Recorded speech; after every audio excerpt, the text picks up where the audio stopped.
Olá, hoje a gente vai mergulhar numa ferramenta chamada Delphos. Ela foi criada para resolver um dos maiores desafios da engenharia de software hoje em dia. Como é que a gente usa o poder da inteligência artificial para entender sistemas legados, aqueles mais antigos, sem colocar em risco a segurança de dados?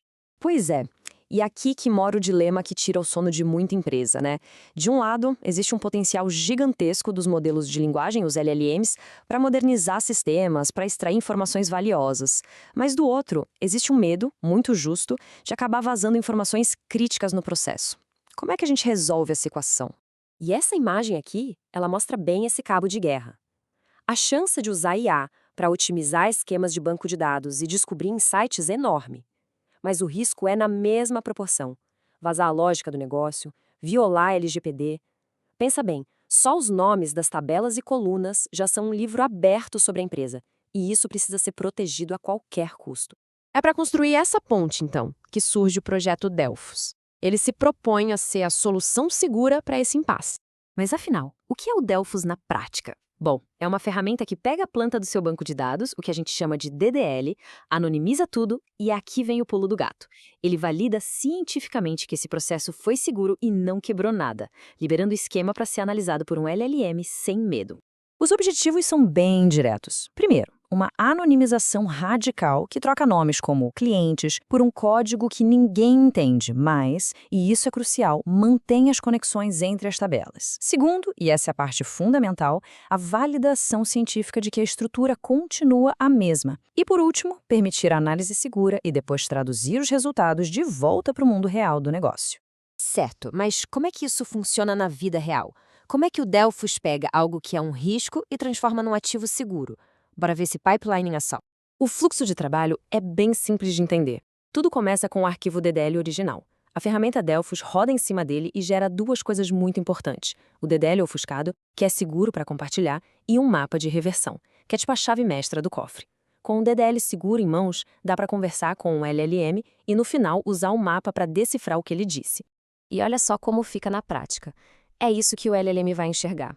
Ao invés de create stable empresa com a coluna CNPJ, ele vê algo como TA7507F com o C9D104E4. Repara que a estrutura, os tipos de dados, as chaves, tá tudo ali, intacto. O que sumiu foram os nomes que entregam o ouro, que revelam o segredo do negócio. No final, o pipeline entrega estes arquivos aqui. O masked.sql é o arquivo que se pode usar publicamente. Agora, o mapping.json, esse aqui é o coração da segurança. Ele tem a chave para reconectar os códigos aos nomes verdadeiros. É fundamental que este arquivo nunca, jamais seja compartilhado. Beleza, agora a gente chega na parte que, na minha opinião, é o que realmente faz o Delphos brilhar. Porque, olha, substituir um texto por outro, qualquer um faz. Mas como se prova cientificamente que a estrutura essencial do banco de dados foi 100% preservada? É aí que a coisa fica séria. A grande sacada aqui é essa. O projeto precisa garantir que a assinatura geométrica do banco de dados, ou seja, a forma como as tabelas conectam, os pontos centrais, as dependências, essa topologia tem que ser idêntica à original. E para ter certeza disso, não é no achismo, não.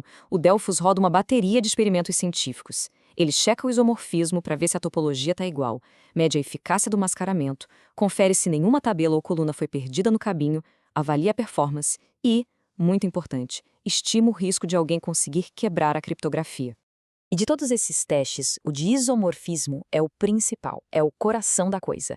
Ele usa métodos estatísticos para garantir que o esqueleto do banco de dados mascarado é uma cópia fiel do original. Basicamente, as relações entre as tabelas e a importância de cada uma continuam exatamente as mesmas.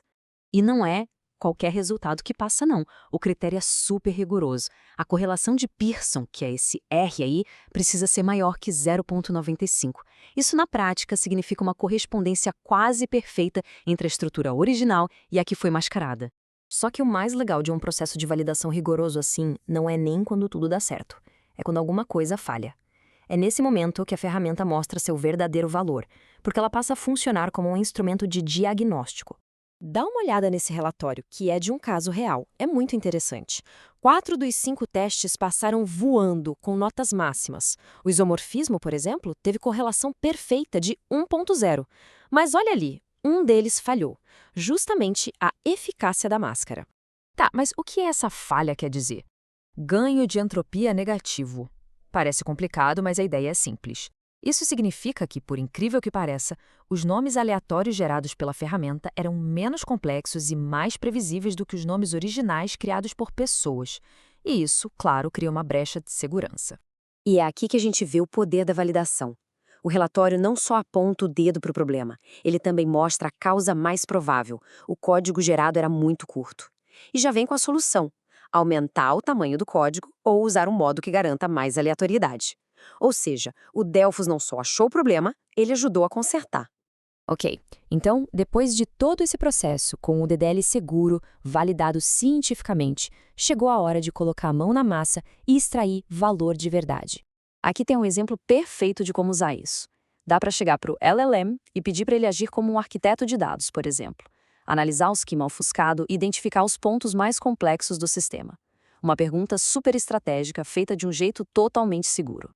Aí o LLM vai lá, analisa tudo e responde usando aqueles códigos, tipo T-7E4828. Então, com aquele mapa de reversão que ficou guardado às 7 chaves, o Delphos traduz a resposta. O código T-7E4828, na verdade, é a tabela medicação _ física.